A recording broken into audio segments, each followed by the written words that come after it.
మొత్తం పార్టీ గురించి ఓన్లీ దీని గురించి ఇది ఏమేమి వేస్తారు దీంట్లో? పేలాలు, మరి పేలాలు చెప్పండి. చెప్పి ఆన్ చేస్తాను. ఇది బాంబే బేల్ అండి. అవును. ఫస్ట్ గుజరాతీ బేలు మామూలుగా ఇండియన్ స్టోర్ నుంచి తీసుకొచ్చి గుజరాతీ స్టోర్లో మళ్ళీ మనం కస్టమైజ్గా మన మైసూర్ మురుమురా కలిపేసి ఆల్ స్పైసెస్ చిల్లీని పేస్ట్ చేసి గ్రీన్ చిల్లీ పేస్ట్, తర్వాత కొత్తిమీర, తర్వాత ఆనియన్స్, టమాటోస్, అన్ని మీకు ఇంకా కావాలంటే కుకుంబర్ కూడా వేసుకోవచ్చు, కొంచెం బెట్ అవుతుంది. అన్నీ వేసి మిక్సింగ్ చేసిన తర్వాత పైన ఇట్లా షేవ్ పల్లీలు కూడా వేసుకోవాలి. పల్లీలు కూడా. సో ఈ మెయిన్ దీంట్లో ఉన్న ఇది ఏంటంటే మీకు కలిపే విధానంలో ఎంత వేయాలి అనే క్వాంటిటీ మీదే టేస్ట్. ఆనియన్స్ ఎక్కువైనా వాసన వస్తుంది, బాగుంటుంది. టమాటో ఎక్కువైనా వాటరీ పులుసు.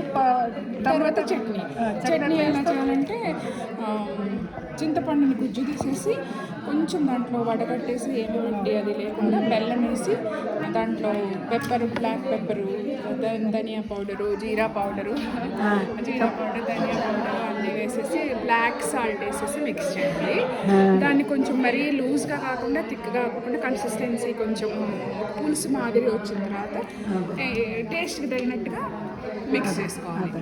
ఇదంతా దీని బ్యూటీ అంతా మిక్సింగే. అదే అంతే అంతే అంతే. థ్యాంక్ యూ అండి, చాలా నచ్చి. పల్లీలు కూడా వేస్తారు కదా? పల్లీలు కూడా చాలా నానబెట్టి. బాంబే బేల్లో అయితే వేయరు, కానీ మనం అంతా సౌత్ ఇండియన్ కాబట్టి పల్లీలు కూడా వేస్తాం. అంటే పల్లీలు నానబెట్టావా? లేదు, మన రోస్టెడ్ కాస్కోలో దొరికే రోస్టెడ్.